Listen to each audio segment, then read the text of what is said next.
ہر ملک کو اپنا اپنا مقام متعین کرنا ہوگا. کیا دیکھتے ہیں آپ؟ دیکھیے اگین وہ بات آئے گی، پاکستان پارٹ ہے امت کا، اور ہم سمجھتے ہیں اللہ نے اس ملک کو جو نوازا اور جس بنیاد پر یہ ملک کھڑا ہوا، تو امت کے کسی اتحاد کی بھی لیڈرشپ اور قیادت پاکستان ہی کر سکتا ہے. بڑا دلچسپ تجزیہ میاں صاحب کہ دیکھیں دنیا میں ترکیہ ہے، ایک زبان ہے، وہ جی لیں گے اس کے اوپر.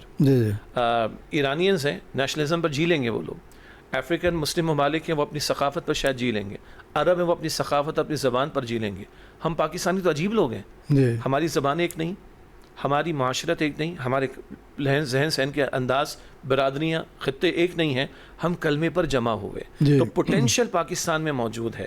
اچھا اب یہ بات کہ پاکستان کو کیا مقام معین کرنا پڑے گا، ہمیں تو قائد اعظم نے کلیئر کیا کہ پاکستان مقصود تھوڑی ہے، پاکستان ایک تجربہ گاہ ہے کہ جہاں اسلام کو نافذ کر کے دنیا کے سامنے ہم نے پریزنٹ کرنا ہے. اور پھر اس بات کو ہم دہرا لیں، اس وقت جو ہم امت پر کلام کر رہے ہیں وہ وحی الہی کی تعلیم کی روشنی والی اینک لگا کر رہے ہیں. تو اللہ کا کلام تو کہتا ہے، ابھی پہلے آیت پیش کی گئی، غالب تب ہوگے جب حقیقی ایمان تمہارے اندر موجود ہوگا. ہم سمجھتے ہیں کہ پاکستان اپنی اصل کی طرف لوٹے. آپ نے ابھی جو 3 آیات سنائیں سورہ مائدہ کی آیت 44، 45، 47، اگر اللہ کے نازل کردہ کلام کے مطابق فیصلے نہیں کرتے تو یہ ظلم ہے، یہ کفر ہے اور یہ فسق ہے. یہ 3 فتوے اللہ سبحانہ و تعالیٰ کے، تفصیل میں نہیں جا رہے، یہاں سے شروع ہوگا اور نظام تک جائے گا. اگر ہم اس طرف پیش رفت کرتے ہیں تو پھر کبھی یہ نعرہ نہیں لگے گا کہ سب سے پہلے پاکستان نہیں. پھر وہ جو قرآن کہتا ہے نا سورہ حشر کی آیت نمبر 9 میں انصار مدینہ کی بات، وَيُؤْثِرُونَ عَلَىٰ أَنفُسِهِمْ وَلَوْ كَانَ بِهِمْ خَصَاصَةٌ، وہ اپنے اوپر دوسروں کو ترجیح دیتے ہیں خواہ خود ہی ضرورت مند کیوں نہ ہو.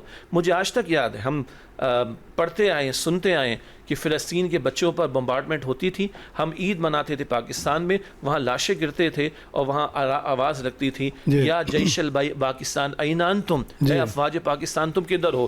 تو مسلم ورلڈ ہم سے ایکسپیکٹ کرتی ہے، تو پاکستان کا رول تو بہت بڑا ہے. ابھی ہم نے 14 اگست منائی، ہم نے یاد دہانی کرائی، what was the purpose of creation of Pakistan.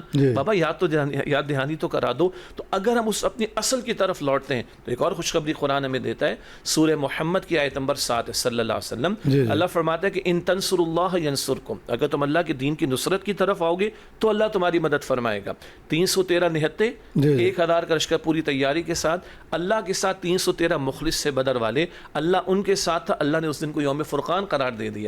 آج ہم اللہ کے ساتھ مخلص ہو جائیں، اس کتاب اور اس کے دین کے ساتھ، اللہ اس پاکستان کو کھڑا کر دے گا انشاءاللہ تعالی. اور یہ اگر رہنمائی اور قیادت کی، لیڈرشپ کی ذمہ داری ادا کرے تو یہ بیج اس قرآن کا اور اللہ کے دین کو تھامنے کا، یہ ہم امت کے اندر اس کو اگر اجاگر کرنے کی کوشش کریں گے تو امت میں بھی بہار آئے گی انشاءاللہ تعالی.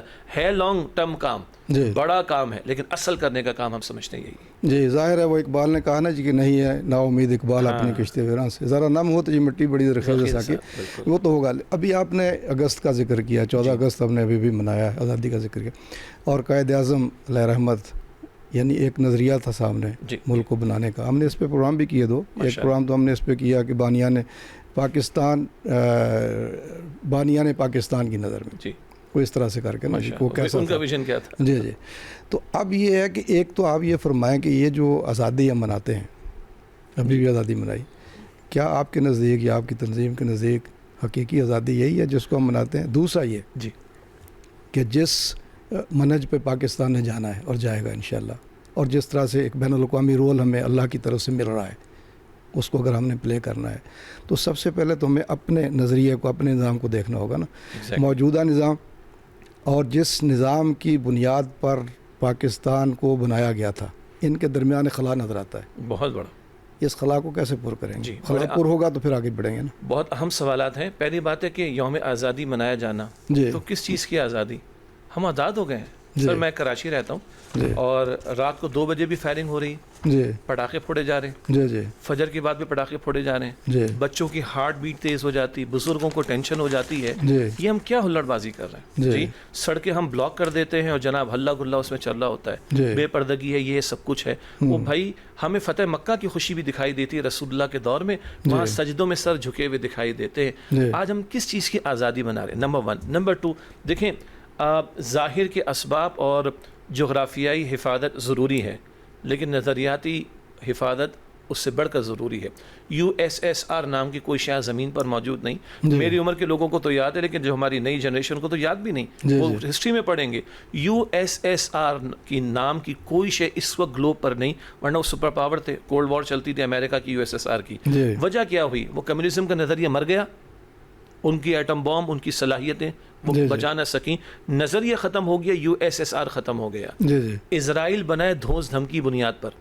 وہ دھونس دھمکی کیا تھی؟ بالفور ڈکلریشن برطانیہ, اور 1948 میں امریکہ نے اس کو ایکسیپٹ کروایا UN سے. یہ بدماشی ان کی ہٹ جائے, اسرائیل ختم ہو جائے گا. ہم نظریے کی بنیاد پر بنے, ہمارا نظریہ ختم ہو جائے تو ہم نے 2 ٹکڑے کروا دیے ملک کے 71 میں. کچھ اور اوپر آ گیا نا, زبان اوپر آ گئی. تو اگر یہ تعصبات, رنگ, نسل, زبان, اس کا خاتمہ اگر کرنا ہے تو ہمارے کلمے میں جان ہے, جس کلمے نے ہمیں 70-80 برس پہلے کم و بیش کھڑا کر دیا تھا. تو ہم جب تک اپنے اصل کی طرف نہیں لوٹیں گے ہمارا استحکام ممکن نہیں ہو سکتا.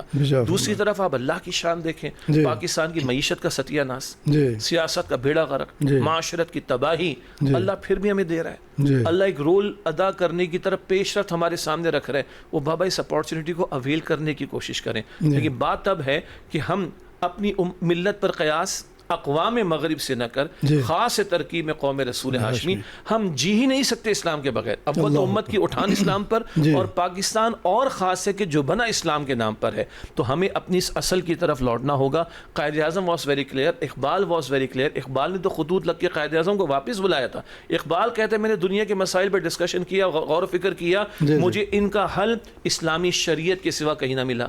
قائد اعظم کو جو خطوط لکھے گا اس کا پارٹ ہے یہ. لیکن اقبال کہتے ہیں ہاؤ کم, بھائی کیسے شریعت نافذ کرو گے جب تک کہ ہمارا اپنے ایک آزاد خطہ زمین نہ ہو. تو آپ پلیز آئیے اور لیڈرشپ کی ذمہ داری پوری کیجیے. ہمارے استاد ڈاکٹر شاہ صاحب, بڑا ان کا کلپ آج کل وائرل بھی ہے. عجیب ہے قائد اعظم کی شخصیت. ظاہر معنوں میں تو وہ مذہبی نہیں تھے, کٹر مذہبیت تو دور کی بات ہے, لیکن کھرے آدمی تھے. اور علماء ایسی کسی شخص کو ایکسیپٹ کر لیں, آسان بات تو نہیں, انہوں نے ایکسیپٹ کیا. لیڈرشپ کی کوالٹی ان میں اللہ تعالیٰ نے ڈالی. پھر وہ قائد اعظم کہتے ہیں, ڈاکٹر ریاض علی شاہ جو ان کے ذاتی معارج ہیں, یقینی یہ کوٹیشنز پہلے بھی آئی ہوں گی, to cut short the story, doctor Riaz Ali Shah جو ان کے پرسنل ڈاکٹر تھے, وہ کہتے ہیں کہ قائد اعظم کے الفاظ آخری دنوں کے کہ میرا ایمان ہے کہ پاکستان رسول اللہ صلی اللہ علیہ وسلم کا روحانی فیضان ہے. اب ہمارا فرض ہے کہ خلافت راشدہ کو سامنے رکھیں, وہاں سے اصول لیں, رہنمائی لیں, اور عہد حاضر کی اسلامی فلاحی ریاست دنیا کے سامنے پریزنٹ کریں. اچھا یہ بات تو کلیئر ہے, اس کی تفصیل مرثیہ کہنے کی ضرورت نہیں ہے. آج ہم کتنے اسلامی ہیں ہم سب کو پتہ ہے, مجھے کچھ کہنے کی ضرورت نہیں. اس اصل کی طرف لوٹیں گے تو پاکستان کی بقا ہے, اور اس بقا کے ساتھ ہی امت کی لیڈرشپ کی جو ذمہ داری ہے وہ ہم کما حقہ ادا کر سکیں گے انشاءاللہ تعالی. جی شیخ صاحب, بہت اچھا نقطہ آپ نے بیان فرمایا. ناظرین, شیخ صاحب کا کہنا یہ ہے کہ یہ جو خلا ہے اسی وقت پر ہو سکتا ہے جب ہم خلافت راشدہ کا نظام نافذ کریں گے اور ذہنی طور پر تیار ہوں گے. شیخ صاحب المیہ یہ ہے کہ کوئی 2-3 دہائیاں پہلے یہ نعرہ لگا تھا, پاکستان کی ایک بڑی سیاسی جماعت نے نعرہ لگایا تھا, ہم خلافت راشدہ کا نظام نافذ کریں گے. اور ہمارے ایک درویش دوست حافظ خالد محمود جوائنٹ سیکرٹری تھے وزارت مذہبی امور میں, تو ان کا میں نے جمعہ کا خطبہ سنا. جمعہ کا خطبہ خود دیتے تھے, اور انہوں نے خلافت راشدہ کے نظام کو اور نعرہ لگانے والوں کے جو کرتوت تھے ان کا موازنہ کیا. پتہ چلا کہ چند دن بعد ان کو ایس ڈی بنا دیا گیا. تو جہاں یہ صورتحال ہوگی تو وہاں یہ خلا میرے خیال میں اتنی جلدی سے پر ہوتا نظر نہیں آتا. ناظرین چھوٹا سا وقفہ لیں گے, وقفے کے بعد پھر حاضر ہوں گے, ہمارے ساتھ رہیے گا.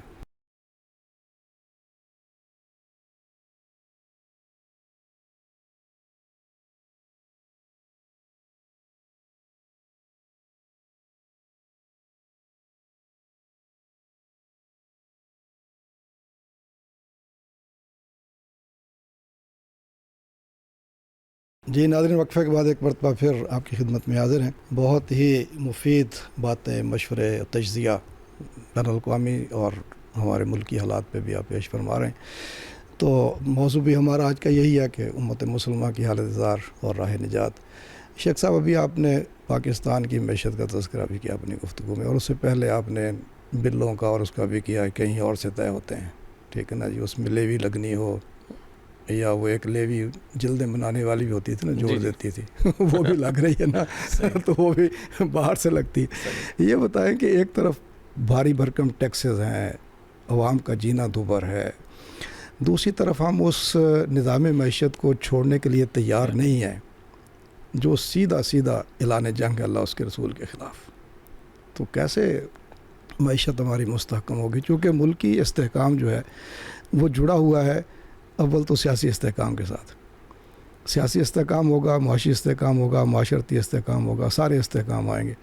تو وہ ہمارا پہلا استحکام بھی کمزور ہے، لیکن دوسرا تو کھلم کھلا اعلان جنگ ہے نا. کیا کہتے ہیں؟ دیکھیے سود کی جو حرمت ہے وہ تو واضح ہے. سود کی لعنت کو سمجھنا پتہ نہیں کیوں آج لوگوں کو مشکل ہو رہا ہے. جی جی باراک حسین اوباما کے دور میں ایک ریسیشن آیا تھا یو ایس اے میں، جی جی اور جب وہاں پہ بڑے بڑے بینکس ڈوبے تھے تو ان بڑے بڑے بینکس کے جو ذمہ داران تھے انہوں نے یہ کہا کہ now we have realised why interest is prohibited. جی وہ غیر مسلم ہو کر کہہ رہے ہیں اب ہمیں سب، کیونکہ تمام اسلامی کتابوں میں سود کی ممانعت ہے نا، چاہے وہ تورات ہے، انجیل میں تو تفصیلات اتنی زیادہ احکام کی نہیں ہے، اور یا قرآن حکیم ہے، تو ان کو بھی کہنا پڑا اس ریسیشن کے دور میں کہ now we have realised why interest is prohibited. ٹھیک. جاپان کی ترقی کی باتیں کہی جاتی ہیں، لیکن یہ نہیں بتاتے کہ جاپان میں انٹرسٹ ریٹ 0% رہا. جی سوئٹزرلینڈ کی پر کیپٹل انکم دنیا میں سب سے زیادہ ہے، مگر یہ نہیں بتاتے کہ دنیا میں سب سے کم ریٹ آف انٹرسٹ وہاں پر رہا. ہمارا دین تو 0 کی بات کرتا ہے. جی ٹھیک ہے. اگلی بات، اپنی ملت پر قیاس اقوام مغرب سے نہ کر. میں نے پہلے بھی شعر پڑھا، خاص ہے ترکیب میں قوم رسول ہاشمی. بعض لوگ کہتے ہیں ہمیں صرف ترقی چاہیے، میں کہتا ہوں کافر بن جاؤ. کڑوی بات ہے. فرعون کو دنیا ملی، قارون کو ملی، شداد کو ملی، نمرود کو ملی، حامان کو ملی، ابو جہل کو ملی، ابو لہب کو بھی ملی. مل جائے گی اگر سے دنیا چاہیے. مگر ہمارا مسئلہ ہے کہ ہم کلمہ گو مسلمان ہیں. تمہیں اگر چاہیے تو تمہیں فالو کرنا پڑے گا اللہ اس کے رسول کے احکامات کو صلی اللہ علیہ وسلم. آج ہمارے بجٹ کا 43% کہاں جا رہا ہے؟ جی فیڈرل گورنمنٹ کے بجٹ کا 43% جا رہا ہے سود ادا کرنے اور سودی قرضوں کا سود ادا کرنے میں. اس پر مزید قرض لے رہے ہیں. بعض ماہرین کا خیال ہے، ایگزیکٹ میں فگر بھول رہا ہوں، کہ 2035 یا 2040 کی وہ بات کر رہے ہیں. اگر یہ صورتحال چلتی رہی تو ہمارے فیڈرل بجٹ کا 90% سود کی مد میں جائے گا. 90%. ہم کہاں کھڑے ہوں گے؟ اور اس کے بغیر یعنی اچھا جنگ کا مطلب تباہی ہوتا ہے نا، کسی ایک کی تو تباہی اور شکست ہے. تو اللہ سے جنگ کا مطلب کیا ہے؟ تباہی. اور کیسی تباہی؟ اللہ سے ایٹ وار. یہ ہمیں سمجھنے کی ضرورت ہے. اچھا اس میں کوئی بہت بڑا راکٹ سائنس کا معاملہ نہیں، بڑا ماہرین نے کام کیا. سپریم کورٹ آف پاکستان کی شریعت اپیلنٹ بینچ کا جو 1999 کا فیصلہ ہے، بڑا قیمتی فیصلہ، 1250 پیجز کا. اس میں ماہرین، بینکرز بھی، اکانومسٹ بھی، علماء بھی، پاکستان سے بھی، پاکستان سے باہر سے بھی، اکیڈیمک، ساری ڈسکشن پوری. ہاں 91 کا پہلا ڈیسیجن سود کے خلاف آیا تھا، بینک انٹرسٹ وہ ربا ہے، اس کے بارے میں ڈاکٹر تنزیل الرحمان صاحب تھے. ان سے پوچھا کہ یہ ختم ہو سکتا ہے؟ کہ کیوں ختم نہیں ہو سکتا؟ اللہ کو نہیں پتا کہ معیشت تمہاری چلے گی کہ نہیں چلے گی؟ نمبر 2 کہتے ہیں ہمارے حکمرانوں کی اگر نیت ٹھیک ہو تو یہ ختم ہو سکتا ہے. اور آپ کو حیرت ہوگی، ناظرین کو حیرت ہوگی، بعض مرتبہ IMF نے ہماری حکومتوں سے کہا کہ فلاں فلاں معاملات میں آپ کے ساتھ اب ایکویٹی بیسس پر، پارٹیسپیشن بیسس پر کام کرنا چاہتے ہیں. ہمارے والوں نے کہا کہ ہم نہیں کرنا چاہتے. یہ بھی ظلم ہمارے ہو رہا ہے. تو بہرحال سود کی حرمت تو بہت بڑی ہے. البتہ سود کی ممانعت کے ساتھ معیشت میں اور بہت سارے پہلو بھی ہیں. ہم سمجھتے ہیں کہ کرکس آف دا میٹر کیا ہے؟ وہ کہتے ہیں نا کہ 100 سونار کی ایک لوہار کی بات ہے کہ اللہ کے حکم کے نفاذ کی طرف بڑھیں گے تو یہ ہماری معیشت بھی سنبھلے گی، ہماری معاشرت بھی درست ہوگی. آپ یقیناً آپ نے پروگرامز کیے ہوں گے. دل ہمارا دکھتا ہے آج ہمارے تعلیمی اداروں میں حیا کا حال کیا ہے. بڑھتے ہوئے کیسز، میں ذاتی طور پر واقف ہوں، آپ مجھ سے زیادہ تجربہ رکھتے ہیں الحمدللہ. ساری باتوں کی جڑ کیا ہے؟ اللہ اور اس کے رسول کے احکام سے دوری. اور آپ نے بڑی اچھی بات شروع میں کہی، ایک حکمرانوں کے کرنے کے کام، ایک ہمارے کرنے کے کام بھی. تو میں کیوں سودی اکاؤنٹ میں پیسے لگاتا ہوں؟ میں خود سودی اسکیموں میں پیسے کیوں لگاتا ہوں؟ میں اپنے گھر میں پردے کے احکامات پر عمل کیوں نہیں کرواتا؟ میرے گھر میں ان کنٹرول سوشل میڈیا یا سیٹلائٹ چینلز کیوں چل رہے ہیں آخر؟ تو اس میں میری بھی ذمہ داری بنتی ہے بحیثیت امتی کے، اور ہمارے حکمرانوں کی بھی ذمہ داری بنتی ہے. لیکن لوٹ کر جب تک اس طرف نہیں آئیں گے. اچھا اب تو نظام چلانے والے کہتے ہیں کہ نظام کیا ہو گیا جی؟ ٹھپ ہو گیا ہے. یہ نظام فیل ہو گیا. ہم بابا یہی کہہ رہے ہیں، یہ چیپیاں نہیں چلیں گی، ایف اینڈ بٹ کے ساتھ نہیں چلے گا. ایک دفعہ اس پورے نظام کی تبدیلی کرنا پڑے گی انقلابی جد و جہد کے ذریعے، اور پھر جب وہ تعمیر ہوگی کتاب و سنت کی تعلیم کی بنیاد پر. ہاں وقفے سے پہلے آپ نے ایک بڑی اچھی بات کہی کہ دعوے ہیں خلافت کے نظام کے قائم کرنے کے، اور عمل اس کے برعکس ہے. پھر ہمیں قرآن یاد آتا ہے، لما تقولون ما لا تفعلون، کیوں وہ کہتے جو تم کرتے نہیں ہو. کبر مقتا عند اللہ ان تقولوا ما لا تفعلون، اللہ کے بعد انتہائی ناراض کر دینے والی کہ تم وہ کہو جو تم کرتے نہیں. یہ سورہ صف کی آیت نمبر 2 اور 3 ہے. ہاں میں بھی ایک دینی جماعت کی ذمہ داری پر ہوں. باقیوں کے لیے بات میاں صاحب بعد میں ہوگی، پہلے میرے لیے کہ شجاع الدین شیخ صاحب آپ نے ممبر پر بڑی اچھی خلافت کی بات کی، نظام خلافت کی آپ نے بڑی اچھی بات کی، حکمرانوں پر تنقید بھی کی. یہ آپ کے 5.5-6 فٹ کے وجود پر نافذ ہو رہا ہے، آپ کی دائرے کار میں نافذ. یہ کڑوی بات ہے مگر یہ حق بات ہے. اینٹیں مضبوط ہوں گی تو دیوار مضبوط بنے گی. تو گراس روٹ لیول سے ہم نے پہلے بھی کہا قرآن کے ذریعے ایمان کی آبیاری، رجوع القرآن کا معاملہ، دین کا صحیح تک تصور دل و دماغ میں بٹھانا اور ایک امید بھی پیدا کرنا کہ یہ ہوگا کام انشاءاللہ، اور پھر اجتماعیت اختیار کر کے نفاذ دین کی طرف آگے بڑھنا. یہ پورا روڈ میپ ہے، صرف نعروں سے اسلام نہیں آ سکتا. جی بہت بجا بات کی آپ نے شیخ صاحب کے. ناظرین جس کو کہتے ہیں نا پیچ لگانا، یعنی روڈ آپ دیکھتے نا کھڈے گڑے پڑ گئے ہیں تو پوری کارپیٹ کرنے کی بجائے کہ جی پیچ ڈالیں، وہ پیچ پھر نکل جاتے ہیں. تو پوری کی پوری کو تبدیل کریں گے تو پھر بات بنے گی.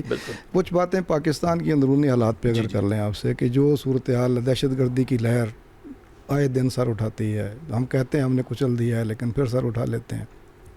بلوچستان کے اندر دیکھ لیں، کے پی کے اندر دیکھ لیں، ابھی آزاد کشمیر کے اندر جس طرح کی صورتحال بن گئی. یعنی ہم نے تو مقبوضہ کشمیر کی مدد کرنی تھی، بھول گئے، ان کو آزاد کروانا تھا. یہ صورتحال کیسے نکلیں گے اس سے آپ؟ سر اس میں بہت سی باتیں ہیں اور 2-3 باتیں میں عرض کر دیتا ہوں انشاءاللہ تعالی. پہلی بات ہے کہ محرومیاں جی اور ناراضگیاں جی جہاں ہوں گی تو وہاں اسلام اور دین دشمنوں کو بھی موقع ملے گا ہمیں اور کمزور کرنے کا. ہمارا واقف ہے، ہمارا بلوچستان کے بھائی بہت سے اس بات پہ روتے ہیں. ہم بچپن سے سوئی گیس سنتے ہوئے ہیں نا سر، تو سوئی کے علاقے سے نکلی اور سوئی کے علاقے کے لوگ کہتے ہیں یہاں سے گیس تو جاری ہے مگر ہمیں کوئی اس کا بینیفٹ نہیں ملتا. یہ محرومیاں اور اعتبارات سے بھی بلوچستان میں بھی ہیں، یہ محرومیاں کے پی میں بھی ہیں، اور اسی طرح کے کچھ اپنے جو بھی جائز حقوق ہیں ان کے حوالے سے آزاد کشمیر کے لوگ بھی ہمارے بھائی کھڑے ہوئے. ہماری گزارش یہ ہے، اور دیکھیے ہم نے جب افغانستان کے خلاف امریکہ کا ساتھ دیا تو ہم نے اپنے ایک بڑے حصے کو ملک کے ناراض کیا. ہمارے اپنے ہی علاقوں میں بمبارڈمنٹ ہوئی، ہمارے اپنے ڈما ڈولا کا مدرسہ آپ کو یاد ہے 82 بچے ایک ہی اٹیک کے اندر شہید ہوئے. یعنی اے پی ایس میں جب بچے ہمارے شہید ہوئے، ہمارے ایک سیٹلائٹ چینل پہ میں نے لائیو پروگرام کیا، میں نے کہا میں بھی بچوں والوں، میرے بچے بھی چھوٹے ہیں، آئی کین ریئلائز. اور جتنا اے پی ایس کا بچہ قیمتی ہے اتنا مدرسے میں پڑھنے والا بچہ بھی قیمتی ہے. یہ سب انسانوں کے بچے ہیں، اس قوم کے بچے ہیں اور یہ مسلمان ہمارے بچے ہیں. تو یہ نہ کریں کہ ادھر والوں کے ساتھ کوئی ظلم ہوا تو اس کے خلاف تو ایکشن ہوگا اور ادھر والوں کو ہم اگنور کریں گے. یہ محرومیاں ہیں. اسی طرح آپ جانتے ہیں کہ دنیا کہتی ہے اور ہمارے انالیسس موجود ہیں کہ پاکستان میں اب بھی untapped minerals trillions of dollars کے ہیں، ٹریلینز آف ڈالرز کے. اور اب بتایا جا رہا ہے کہ بعض علاقوں سے وہ ٹیپ تو ہو رہے ہیں مگر وہ کہیں اور جا رہے ہیں اور وہاں کے لوکل لوگوں کو اس سے فائدہ میسر نہیں آ رہا. تو اگین وہ ایک محرومی پیدا ہو رہی. تو وہ جو ہم نے امریکہ کا ساتھ دے کر اپنوں کے خلاف ایکشن لیا اور اس میں پھر مزید اپنوں کو بھی ہم نے ٹارگٹ کروا ڈالا امریکنز کا حصہ بن کر. میں کہتا ہوں کہ سینے سے لگائیں ان کو، جا کر سینے سے دل سے لگائیں، ان کے دل کو جیت لیں گے، وہ ان کی نفرتیں ختم ہو جائیں گی. جن کو ہم سمجھتے ہیں کہ جس علاقے کے اندر سے، جس علاقے سے ہمیں ملک کو یا باقی لوگوں کو بین الاقوامی سطح پر بینیفٹ مل رہا ہے تو وہاں کے لوگوں کو روزگار ملنا، ان کے جائز حقوق کا ملنا، ان کا کیوں نہیں ملتا ان کو حق؟ یہ محرومیت دور کرنا پڑیں گی. اور اگر یہ محرومیت آزاد کشمیر میں میرے بھائیوں کو ہے تو ہمارے حکمرانوں کی ذمہ داری بنتی ہے کہ ان محروموں کو دور کرنے کی کوشش وہ کریں. ہیونگ سیڈ دس، جو محروم طبقات ہیں، ظاہری بات ہے محروم آدمی جس کا بیٹا چک لیا گیا ہو، جس کا بیٹا شہید کر دیا گیا ہو، میرا نہیں خیال کہ وہ اتنے ٹھنڈے ماحول میں نارمل بات سن سکتا ہے. مگر اس سب کے باوجود ہم کہیں گے کہ اگر میرے ساتھ، میرے گھر والوں کے ساتھ ظلم ہوا، میں کسی کے ساتھ ظلم نہ کروں، بے شک میں کسی ایسے کو وکٹم نہ بناؤں کہ جو خود بے گناہ ہو. تو ہم ان بھائیوں سے بھی کہیں گے وہ صبر و تحمل کا مظاہرہ کریں. اپنے جائز حق کے لیے، کانسٹیٹیوشنل حق کے لیے کھڑا ہونا ہم اس کی فیور کرتے ہیں، مگر اس میں ہم کہیں غیروں کے اہل کار نہ بنیں. تو ہمیں عوام کو دیکھنا پڑے گا اور حکمرانوں کو یہ سوچنا پڑے گا اگر ان محرومیوں کا ہم نے ازالہ نہ کیا اور ہم نے اپنے غلط فیصلوں کی ریکٹیفیکیشن نہیں کی تو یہ محرومیاں، نفرتیں بڑھیں گی. اور جب اندر یہ نفرتیں ہوں گی تو باہر سے دشمن کو، ان کو ایکٹیویٹ کرنا اور زیادہ آسان ہوگا اور پھر سنبھالنا ہمارے بس میں نہیں رہے گا. اگر ہم اپنے گھر کو آرڈر میں لا سکیں گے انشاءاللہ تعالی تو باہر سے آنے والا وہ ہم سب کا مشترکہ دشمن ہوگا، وہ اندر نہیں آ سکے گا انشاءاللہ. بہت خوب، بہت خوب شیخ صاحب. ناظرین، شیخ صاحب نے بڑی پتہ کی بات کی ہے کہ دیکھیں اپنے جائز حق کے لیے آواز بلند کرنا، کھڑے ہونا، اس سے کوئی منع نہیں کرتا، لیکن اس کی آڑ میں ایسا نہ ہو کہ ہم غیروں کے اہل کار بن جائیں، اور غیر بھی وہ جو ہمارے دین کے دشمن ہیں، جو ہمارے وطن کے دشمن ہیں. اس لیے اس میں ذرا فرق کرنا چاہیے. شیخ صاحب ایک بات آپ نے کی کہ پاکستانی معاشرہ مغربی تہذیب کی زد میں ہے، اور خاص طور پہ ہمارا نوجوان بچے بچیاں وہ تو پتہ ہی نہیں کس رو میں بہہ رہے ہیں، اور شعوری لا شعوری طور پر. تو آپ کے پاس کوئی فارمولہ ہے کہ ہم اپنی اس موجودہ نسل کو، آنے والی نسل کو اس تہذیبی یلغار سے بچا سکیں کہ حقیقت میں اگر اس تہذیبی یلغار کے اندر یہ رنگ گئی تو پھر دشمن کو ہمارے اوپر گولی چلانے کی بھی ضرورت نہیں ہے. میں اکثر اس کو کہتا ہوں کہ یہ جو میڈیا یلغار ہے یہ نسل کشی سے بڑھ کر ہے، چونکہ یہ ذہن کشی کی یلغار ہے. وہ ہم کہتے ہیں نا کہ ایک ڈرون اٹیک ہوتا ہے جسم پر، ایک بام بلاسٹ ہوتا ہے جسم پر. یہ جو کلچرل اٹیکس ہیں ہمارے عقیدے اور ہمارے پورے نظریے پر. آپ جب یہ سوال پیش کر رہے تھے تو مجھے یاد آیا اندرا گاندھی نے کہا تھا نا کہ ہمیں اب کسی فزیکل وار کی ضرورت نہیں ہے. ہماری فلمیں یہ لوگ دیکھتے ہیں، ہمارے ڈرامے یہ لوگ دیکھتے ہیں، اور اس سے ہم نے ان کے ذہنوں کو مفلوج کر دیا. بڑی ایک کڑوی سی بات یاد آئی، ناظرین معاف کیجیے گا دوسری دفعہ میں کڑوے کے لفظ کو استعمال کر رہا ہوں. ایک دفعہ عید کی نماز کے موقع پہ میاں صاحب میں نے گفتگو کرتے کرتے یہ کہا کہ دیکھیں آج ہمارے بچے جو ہے نا وہ یہ کہہ رہے ہیں جب ان کی بہن کا نکاح ہوتا ہے نا تو کہتے ہیں کہ باجی پھیرے کب لگائیں گی. جب ہم ٹی وی کھلا ٹی وی تھا نا انڈیا کا فلمیں ڈرامے، پھر میں نے کہا آج ہمارا بچہ یہ کہتا ہے کہ دادا بو جی ان کی ڈیتھ ہو گئی ہے تو دادا بو کی چتا کب جلائی جائے گی. ٹھیک، میں نے کہا اب دیکھیں برا نہ مانیے گا، ایسا نہ ہو کہ ہمارا یہ بچہ کل یہ کہے کہ ہم سجدہ تو کر رہے ہیں ہمارا بت کدھر ہے. تو دو بزرگ ناراض ہوئے. میں نے کہا آپ کا ناراض ہونا بجا ہے لیکن میرا جذباتی ہونا بھی بجا ہے. اگر آج وہ کہہ رہے کہ بہن پھیرے کب لگائے گی، اگر وہ کہہ رہے کہ دادا کی چتا کب جلے گی، تو کل وہ یہ بھی کہے گا کہ ہمارا بت کے در ہے جس کو ہم نے سجدہ کرنا ہے. تو بالکل آپ کی صحیح بات ہے، اور اس پر بہت سارے گوشوں میں کام کرنے کی ضرورت ہے. آغاز ہوگا ہماری اپنی ذات سے. یعنی کہ پہلے سر وہ وقت ہوتا تھا کہ ماں باپ بچوں کو ٹائم دیتے تھے، آج ماں باپ کے پاس بچوں کو دینے کو ٹائم نہیں. تو وہ میرے اسمارٹ فون میری جیب میں ہے، ٹائم کو اور لے کے جا رہا ہے. اور وہ رات کو سوتے وقت کوئی نہ کوئی خیر کی بات، کوئی کہانی، کوئی اچھی سی حکایت سنا کر ذہن سازی کیا کرتے تھے. ہم اس کو ریوائیو کرنا پڑے گا. اپنی فیملی کو فزیکل، حالانکہ مجھ جیسے لوگ 3 سے 4 مہینے سفر میں ہوتے ہیں، میں خود کہہ رہا ہوں شعوراً ہمیں ٹائم دینا پڑتا ہے اور دینا چاہیے. تو یہ فیملی کا آغاز ہوگا. ہمارا ممبر بڑا اسٹرانگ ہے. ہمیں دنیا میں 1000 بندوں کا پروگرام کرنے کے لیے ہزاروں لاکھوں کی ایڈورٹیزمنٹ کرنی پڑتی.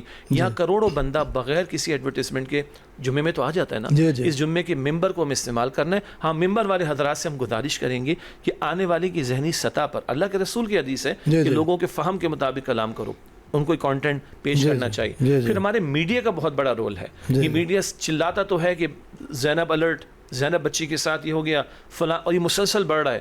بابا آپ جو کچھ دکھا رہے ہو اس کے دیکھنے کے بعد تو جذبات جو بھڑکتے ہیں وہ بھڑکنے ہیں، وہ کہیں نہ کہیں جا کے نکلنے ہیں. نکاح ہم نے مشکل کر دیا تو زنا کے راستے آسان ہو رہے ہیں. یہ نکاح کو بھی آسان کرنا ہے. اس میڈیا کو کنٹرول کرنا، میڈیا کو اپنا پازیٹیو رول ادا کرنا پڑے گا. جیسے بھی آپ نے سوال کیا، کیا اچھی بات ہے کہ ہمارے پازیٹیو ٹاک شوز ہوں جس میں ان چیزوں کی جو تباہی ہے، جو تباہی مغرب والوں کو سمجھ آ رہی. آپ اور ہم جانتے ہیں آسٹریلیا نے 16 سال تک کے بچوں کے لیے سوشل میڈیا پر پابندی لگا دی ہے نا.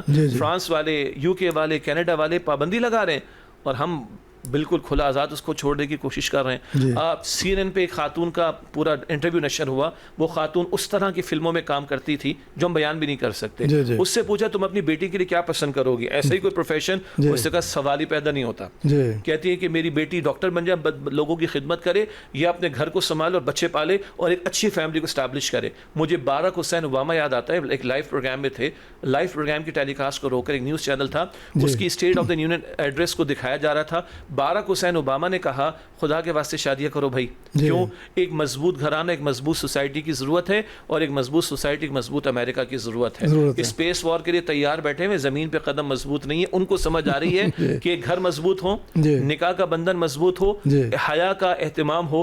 ان کو سمجھ آ رہی ہے. تو جن کے پیغمبر نے یہ کہا صلی اللہ علیہ وسلم، ہر نبی کے کلام نبوت میں یہ بات موجود ہے، اذا لم تستحی فاصنع ما شئت، جب تمہیں حیا نہ رہے تو جو چاہو تم سو کرو. اسی طرح ہمارا 8 کروڑ بچہ اسکولوں میں جاتا ہے. ہمارا لاکھوں بچہ اور بچیاں ہمارے کالجز، یونیورسٹی، جن کا آپ نے رونا بھی ذکر کیا ہے. میں کہتا ہوں ان کو پازیٹیولی انگیج کریں. بہت ایک بڑا زبردست واقعہ ہوا. ایک نوجوان رسول اللہ علیہ السلام کے پاس آتا ہے، کہتا ہے حضور مجھے زنا کی اجازت دے دیجئے. ہم ہوتے تو شاید 2 تھپڑ بھی لگاتے اس کو. صحابہ نے سختی کرنا چاہیے. حضور نے فرمایا کہ نہیں. اچھا یہ بتاؤ بیٹا، اس کے دل کے تاروں کو چھیڑا. بڑا زبردست واقعہ ہے، بہت مشہور ہے کہ تم پسند کرو گے تمہاری ماں کے ساتھ بہن بیٹی خالہ پھپھو کے ساتھ کوئی زنا کرے سوال پیدا نہیں ہوتا. جی تم کسی کے ساتھ کرو گے کسی کی ماں بہن بیٹی خالہ پھپھو نہیں ہوگی؟ بالکل ہوگی. جی تو بیٹا باز آ جاؤ. تو کہتے یا رسول اللہ مجھے معاف فرما دے. اللہ اور پھر اللہ کے جو ہوا وہ اس کا مقدر تھا. جی اللہ کے رسول نے اس کے سینے پر ہاتھ رکھ کر فرمایا اے اللہ اس کو ہدایت عطا کر دے. اللہ تو حضور نے انگیج کیا ہے. جی آج ان بچوں پر فتوے لگا کے ان کو فارغ کر دیں یہ نہیں چلے گا.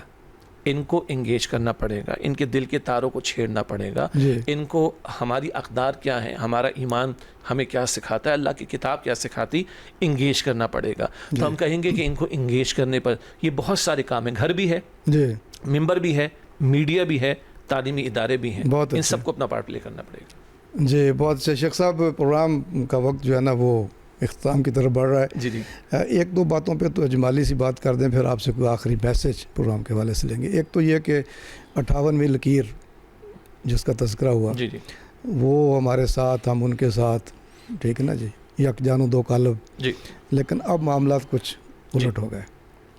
اس کی راہ کیسے نکلے گی؟ دوسرے یہ کہ کشمیر کا مسئلہ, فلسطین کا مسئلہ, عام طور پہ تو تاثر یہ لوگوں کو ہے کہ جی یہ پاکستان زیادہ اس پہ بولتا ہے. ٹھیک ہے. کیا یہ امت کے مسائل نہیں ہیں؟ اس پہ تھوڑی سی شارٹ سی گفتگو کریے, پھر آپ سے کوئی آخری پیغام ٹھیک. لے گا. پاکستان اور افغانستان, ٹھیک ہے.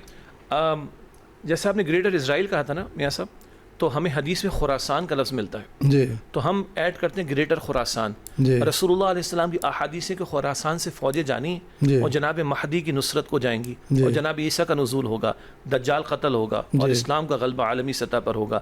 تو اس خطے کا تو بڑا ذکر ہمیں احادیث میں ملتا ہے. میرے جی. عرب کو آئی ٹھنڈی ہوا جہاں سے میرا وطن وہی ہے, میرا وطن وہی. اقبال نے بھی ترجمہ نہیں کی. جی. جی. تو وہ خراسان حضور کے دور میں کون سا علاقہ تھا؟ تو پاکستان کے شمالی علاقہ جات, یہ ہمارے پہاڑی سلسلے اور قبائلی علاقے, افغانستان, ایران کا کچھ پورشن, سینٹرل اسٹیٹس کا کچھ پورشن, یہ پورشن خراسان تھا رسول اللہ علیہ السلام کے دور میں. تو ہم بھی پاکستان والے مسلمان, وہ بھی ادھر مسلمان. جی بھائی ہمیں مل کے کرنا چاہیے.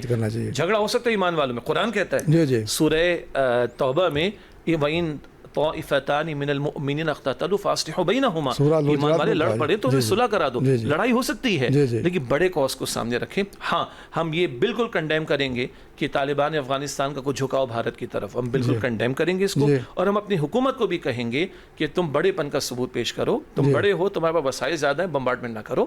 ٹھیک ہے. اور اگر وہاں گھس بیٹھیے ہیں اور ہیں, چاہے وہ داعش والے ہوں, اور امریکہ وہاں سے بھاگے, تو کیا وہ چھوڑ دے گا؟ تھوڑا مختصر. ایگزیکٹلی. تو اگر وہاں کے افغانستان کے بھائی اور ہمارے پاکستانی حکمراں یہ مل کر اپنے دشمن کو پہچانے, اگر ان سے نہیں سنبھلتے تو آئیے مذاکرات کے ٹیبل پر مل کر سنبھالیں اور گریٹر خراسان کے تصور کو سامنے رکھیں, ہم قریب آ سکتے ہیں. اور یہ جو بات کہ جناب پاکستانیوں کو زیادہ کو جوش آ جاتا ہے, جب قراردادیں پاکستان پاس ہو رہی تھی نا, اس دن بتایا جاتا ہے 4 قراردادیں تھیں, اور اس وقت فلسطین کے حقوق کے بارے میں بھی قرارداد تھی. تو ہماری تو ڈی این اے میں فلسطین موجود ہے, اور حرمت مکہ, حرمت مدینہ کی طرح حرمت اقصیٰ بھی. اور خنجر کسی پر چلے, کسی بھی معنی میں شعر ہو, خنجر کسی پر چلے تڑپتے ہیں ہم بھی, سارے جہاں کا درد ہمارے جگر میں کیوں. باقی 56 ملکوں نے اسلام کا دعویٰ نہیں کیا سر, میں نے اور آپ نے اسلام کا دعویٰ کیا. میرے باپ دادا مودی کے ہندوستان گجرات سے ہجرت کر کے آئے تھے, ہماری اٹھان ہی اسلام پر ہے. تو کوئی کرے نہ کرے, ہمیں تو کرنی پڑے گی. کشمیر کے لیے بھی لڑنا ہے اور فلسطین کے لڑنا. اور میانمار کی بھی بات پروگرام کا وقت اختتام پذیر ہو رہا ہے, تو کوئی پیغام نوجوانوں کے لیے, خاص طور پر اس تہذیبی الغار کو روکنے کے لیے, پھر جس قسم کی صورتحال ہمارے اندر بنی ہوئی ہے اس سب کو, اور پھر یہ آخری مطلب کہ راہ نجات کیا ہے ہمارے پاس, وہ تو اللہ کے قرآن سے جڑنا ہے.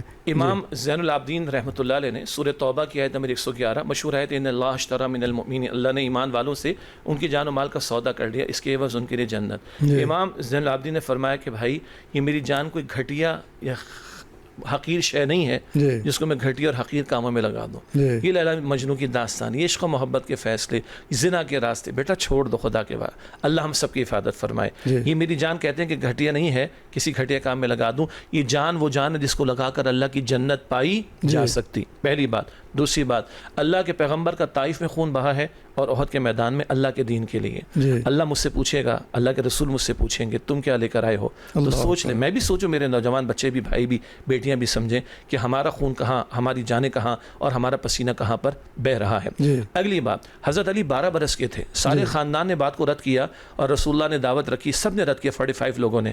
حضرت علی نے فرمایا کہ میں آپ کا ساتھ دوں گا, وہ کہ میری آنکھیں دکھتی ہیں, میری ٹانگیں پتلی ہیں, تو میں تو بچوں سے ہاتھ کھڑا کرواتا ہوں اسکولوں میں جا کر کہ بیٹا ہم نے تم نے رسول اللہ کے مشن میں ساتھ دینا ہے, اس سے بڑا کوئی کام نہیں, اور یہ کام کر لیں ہماری دنیا تو سنورے گی, اس سے بڑھ کر ہماری آخرت سنور جائے گی. اور جو اقبال نے شکوہ کے بعد جواب شکوہ کے آخر میں کہا کہ محمد سے وفا تو نے تو ہم تیرے ہیں, یہ جہاں چیز ہے کیا لوح و قلم تیرے ہیں. تو قائد آدم نے بھی کہا یہ محمد اور رسول اللہ کا روحانی فیضان, اسی میں ہم لگیں گے, ادھر بھی کامیابی ادھر بھی کامیابی انشاءاللہ. بہت اچھا جی. جی ناظرین, بہت ہی خوبصورت باتیں کی شہاب الدین شیخ صاحب نے. پروگرام کا وقت چونکہ ہمارا اختتام پذیر ہو رہا ہے, پھر کبھی شیخ صاحب نے اگر ہمیں وقت دیا, شفقت فرمائی, تشریف لائے تو پھر کچھ مزید آپ سے سیکھیں گے. شیخ صاحب نے کوشش کی ہے, جو آپ نے جمعے کی بات کی, تو علماء کرام جو ہمارے پاس آتے ہیں, اور اکثر نے ان میں سے اس بات کو یہاں اس پلیٹ فارم پہ بھی تسلیم کیا کہ جمعے کے خطبات کو ہم نے کہا کہ موضوعاتی بنائیں, اور ایک موضوع لیں اور موضوع کرنٹ افیئر سے متعلق ہو. ماشاءاللہ. تو الحمدللہ اس میں اللہ نے کافی ہمارے چینل کے توسط سے کامیابی دی, اور اس میں خاص طور پہ ہم شکر گزار رہتے ہیں ہمیشہ اپنے CEO جناب سردار خان نیازی صاحب کے, کہ جن کی یہ شفقت ہے کہ اور ان کی وساطت سے یہ سارے پروگرام ہم اس طرح ترتیب دیتے ہیں. ناظرین, میں شکر گزار ہوں جناب شہاب الدین شیخ صاحب کا کہ تشریف لائے, وقت دیا اور بہت مفید باتیں کی, اس دعا کے ساتھ کہ اللہ رب العالمین اس امت کے حال پہ رحم فرمائے اور اس امت کو پھر سے وہ امت بنا دے جس کی تعریف خود قرآن مجید فرقان حمید میں رب کائنات نے کی ہے. ہم اس تعریف پر مکمل پورا اگر اترنے والے نہیں تو اس کے قریب قریب ہو جائیں, اللہ کی رحمتیں اور عنایتیں ہمارے اندر آ جائیں گی, برسیں گی اللہ کی برکتیں, رحمتیں. اللہ تعالیٰ امت مسلمہ کا محافظ, وطن عزیز پاکستان کا, اس کے محافظوں کا, نظریاتی جغرافیہ سرحدوں کے محافظوں کا محافظ. میاں ثناء اللہ کو اجازت دیجیے. اللہ حافظ.